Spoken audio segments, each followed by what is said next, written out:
Oh, what a morning. It is absolutely freezing out I there. know, it was so gloomy when I left the house. Did you walk here? I did. Huge mistake. My hands are frozen. Same here. I think it might snow a lot later. Really? I hope not. I did not bring proper boots. Leo, I have a question, and I want you to answer in English without thinking too much. Dangerous request, Emma, but okay. You walk outside this morning, and it is cold, gray, and raining. How do you describe that to someone in English?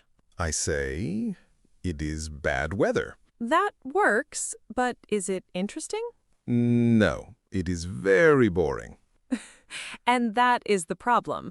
Bad weather describes the situation, but it does not connect with people. And by the end of today's episode, you will have at least 10 phrases that are interesting, natural, and completely usable in real life. Emma, I also want to know, you said there is a special phrase that native speakers use all the time that learners almost never use. What is it? That is coming later, Leo. I promise it is worth the wait. Hello, everyone, and welcome to 10 Minutes of Daily English, the podcast that helps you speak English naturally, confidently, and in a way that actually sounds like a person. I'm Emma, your English teacher. And I'm Leo. I just described bad weather as bad weather, so there is room for growth. Let's go. Today, we are talking about weather in English. And Leo, I want to start by saying something that might surprise some listeners. What is that, Emma? Weather is one of the most important topics in English conversation, not because people are obsessed with clouds, but because talking about the weather is one of the easiest and most natural ways to start a conversation with anyone, a neighbor, a colleague, a stranger at the bus stop. It is safe. It is something everyone experiences together. Exactly. Rich or poor, young or old, we're all under the same sky. That's why weather talk works as small talk. And listeners, if you want to go deeper on small talk, we did a full episode on exactly that. It will pop up at the end of this video, because weather and small talk go together perfectly, and that episode will take everything we discussed today even further. Emma, I have to say, in my country, people do not start conversations with strangers. So when I came to England, I was confused. A man at the bus stop said to me, "Terrible morning, isn't it?" And I thought, do I know this person? And what did you say? I said, yes, and looked at my phone. A perfectly British response, actually. Now, let's build from there. Let's start with the basics, simple phrases for simple weather. When it's sunny and warm, you can say, "It's a lovely day today," or "What beautiful weather." Not just good weather, lovely, beautiful. These words have warmth in them. It's a lovely day. I can use that. And for cold or gray weather, instead of bad weather, try "It's a bit miserable out there," or "Gloomy weather today, isn't it?" Gloomy means gray and dull, not raining necessarily, just heavy. It's a bit gloomy today. That sounds much more like a real person talking. Exactly. And here's something important. Native speakers almost always soften their descriptions. Instead of "it is cold," they say "it's a bit chilly." Instead of "it is hot," they say "it's quite warm today."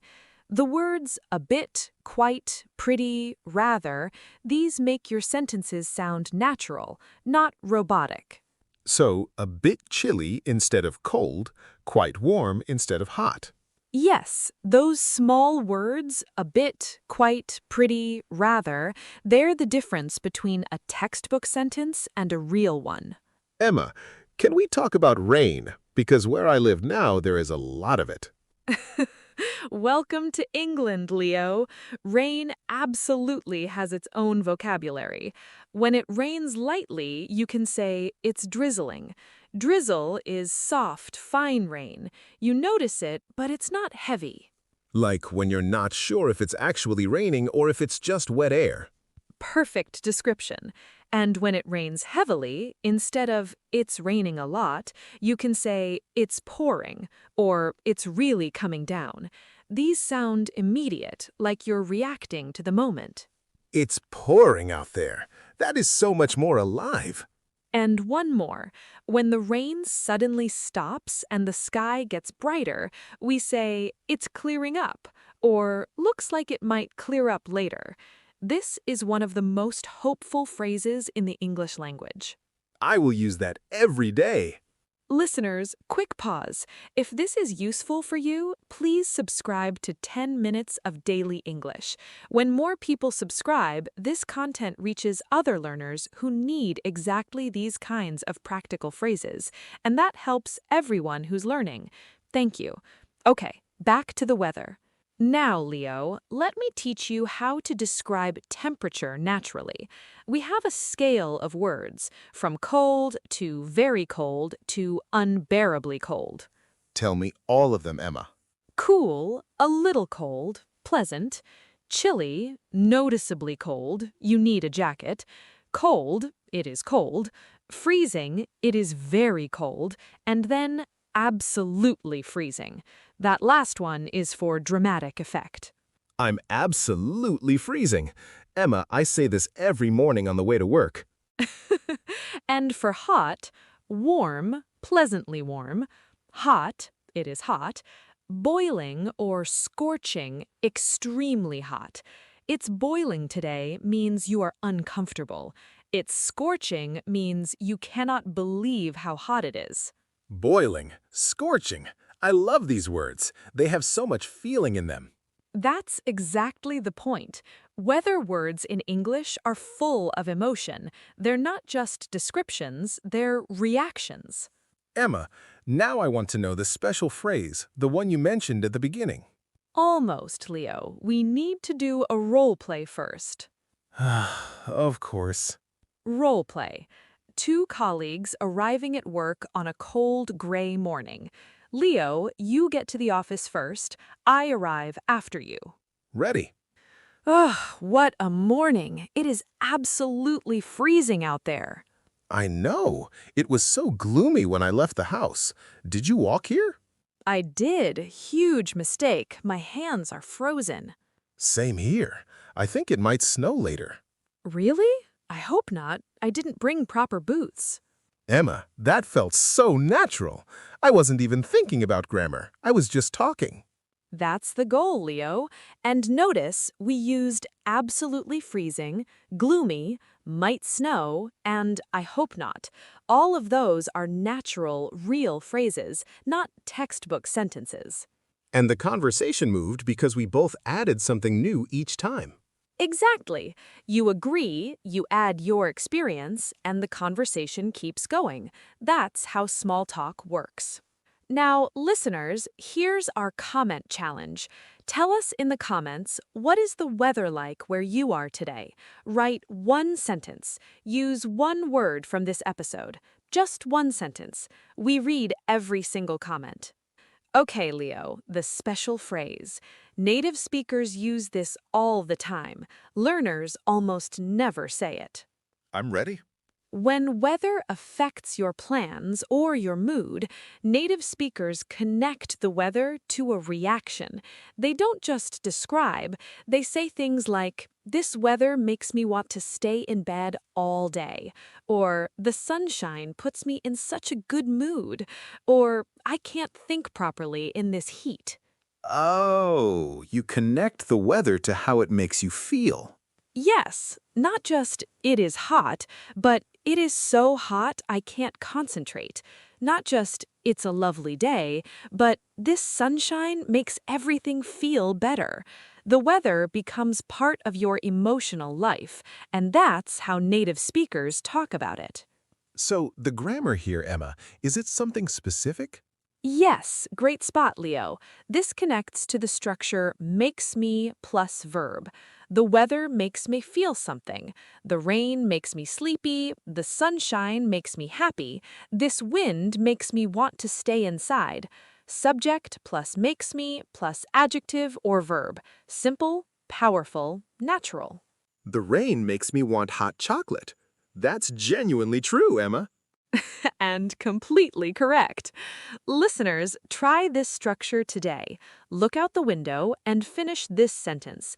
The weather today makes me anything. Just say it out loud. That's your practice. Quick review, Leo. Natural weather words instead of good and bad.